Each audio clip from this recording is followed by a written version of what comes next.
क्या आपने कभी सोचा है कि सरकार जिन लाखों करोड़ों रुपए से सड़कें बनाती है, मुफ्त राशन देती है और सब्सिडी चलाती है, वो पैसा आखिर आता कहां से है? अगर आपको लगता है कि ये सिर्फ आपकी सैलरी से कटे टैक्स का कमाल है, तो आप आधी कहानी जानते हैं। बजट के बहाने जानिए वो छिपे हुए रास्ते जिनसे सरकारी खजाना भरता है और जो शायद आपने कभी नोटिस ही नहीं किए। नमस्कार, मेरा नाम है रिचा और आप देख रहे हैं वन इंडिया हिंदी। देश का आम बजट 1 फरवरी 2026 को संसद में पेश होने जा रहा है। हर साल की तरह इस बार भी देश की निगाहें वित्त मंत्री के पिटारे पर टिकी हैं।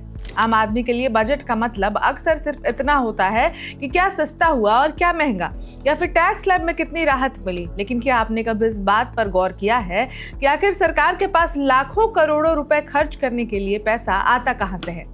जिस तरह हम और आप अपने घर का बजट बनाते हैं, ठीक वैसे ही सरकार को भी अपना घर यानी देश चलाने के लिए पाई पाई का हिसाब रखना पड़ता है।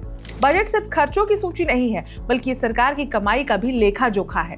दिलचस्प बात यह है कि सरकार की कमाई का जरिया सिर्फ आपका दिया हुआ टैक्स नहीं है, बल्कि इसके अलावा ऐसे कई रास्ते हैं जिनसे सरकारी खजाना भरता है। कैसे भरता है सरकार का खजाना? सरकार की कमाई का सबसे मुख्य और बड़ा जरिया टैक्स ही होता है। इसे देश की अर्थव्यवस्था की रीढ़ की हड्डी कही जा सकती है। ये दो तरह से काम करता है, डायरेक्ट और इनडायरेक्ट। जब आप अपनी मेहनत की कमाई पर इनकम टैक्स चुकाते हैं, कोई कंपनी कॉर्पोरेट टैक्स देती है, तो वो सीधा सरकारी खजाने में जाता है।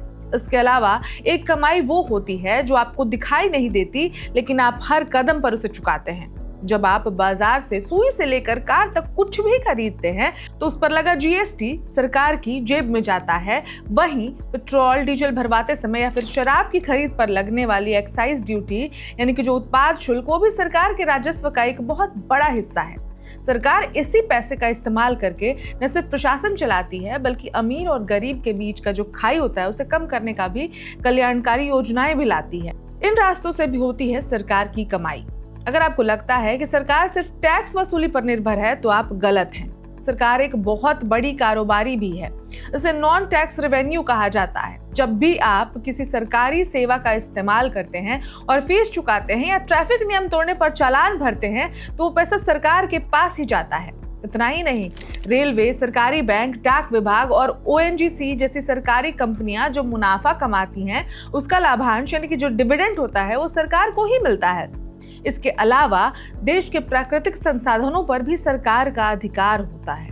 कोयले की खदानें हों, खनिज हों या मोबाइल नेटवर्क के लिए स्पेक्ट्रम की नीलामी, इन सब को बेचकर या लीज पर देकर सरकार को हजारों करोड़ रुपए की कमाई होती है।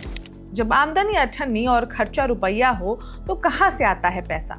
कई बार ऐसा होता है ना कि सरकार की कुल कमाई उसके खर्चों से कम पड़ जाती है। विकास कार्यों और जन कल्याण के लिए जब पैसा कम पड़ने लगता है, तो सरकार उधारी का रास्ता अपनाती है। ये बजट का एक बहुत बड़ा हिस्सा होता है।